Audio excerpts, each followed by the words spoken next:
وسلم تسليما كثيرا كثيرا. اللهم اجعل جمعنا هذا جمعا مغفورا، وسعينا سعيا مشكورا، وعملنا عملا مقبولا، ولا تترك فينا خائبا ولا محروما. يا إله العالمين زمون دا ناس ته عبادت باندې قبول یا استغفر اداراتک خدای پاک زمون د پاره د سعادت ذریعہ وګرځي. یا رب کائنات ستاسو در لایق موږ سره یو عمل نشتا.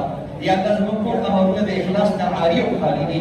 خدای پاک داستا کتاب ته ډالې کو، داستا شان لایق دی. یا الله دا قرآن ته ډالې کو د توفیق په تور باندې زمون ته قبول کړه. یا الله د دې قرآن یو آیات د ټول کائنات د شفاعت لپاره کافي دی. یا الله د بزرګونه آیاتونه ویل شوي دي، بزرګونه آیاتونه اوریدل شوي دي. یا الله د خپل دربار کې قبول کړي. یا الله د ټول حاضرینو لپاره د شفاعت ذریعہ وګرځي. یا رب کائنات تو پاکي مستا د در لایق نه یو. یا الله ته پاکي ستا شان پاک لاسونه موږ سره نشته چې تا دعا وغواړو.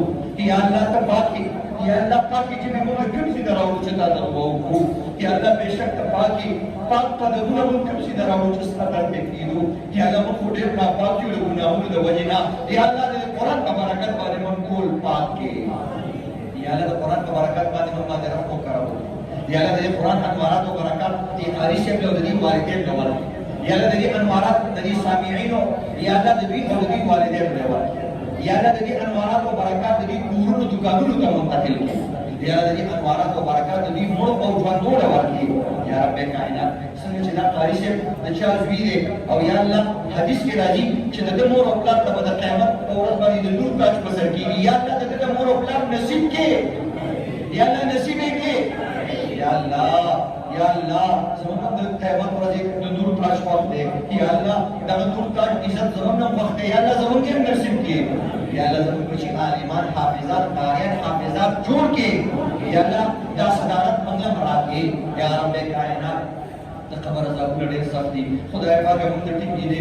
یا الله ستا در کې حاضر شو په دې اعمال ټوټه ټوټه. یا الله مات ټول امرونه باندې موږ راضي شي. یا الله دې مات ټول امرونه باندې زموږ راضي شي. یا رب کائنات ستا حبیب پیغمبر وایي چې د قبر عذابونه ډېر سخت دي، چې قبر هر چا له یو جګړه خامخا ورکوي. یا الله د قبر د عذابونو نه محفوظ کړي. یا رب کائنات ستا حبیب وایي چې قبر کې داسې لوی ماران او لړمانان دي چې د اوښ د سر عمر یې سړي. یا الله د دې نه موږ محفوظ کړي. یا الله د دې نه موږ محفوظ کړي. یا الله د چا بچي دي بچي ولا ورکړي. یا الله څوک قرضداري دي قرض دې اخلاص کړي. یا الله د چا خپل کور نشته کور ولا ورکړي. یا الله د چا رشته نشته رشته ولا ورکړي.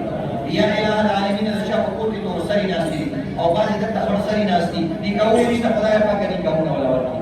یا رب کائنات د چا نور جایز حاجتونه هغه د خپل دربار نه پوره کړي.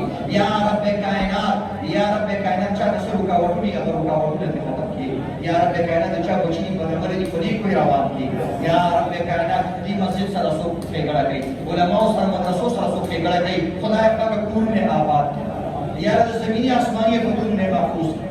یا د کوډګرو تعویذګرو جادوګرو نه محفوظ کړي. یا زموږ ټول عبادات خپل فضل و کرم سره قبول کړي.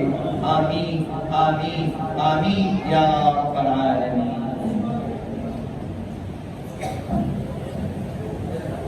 یو منټه کې دی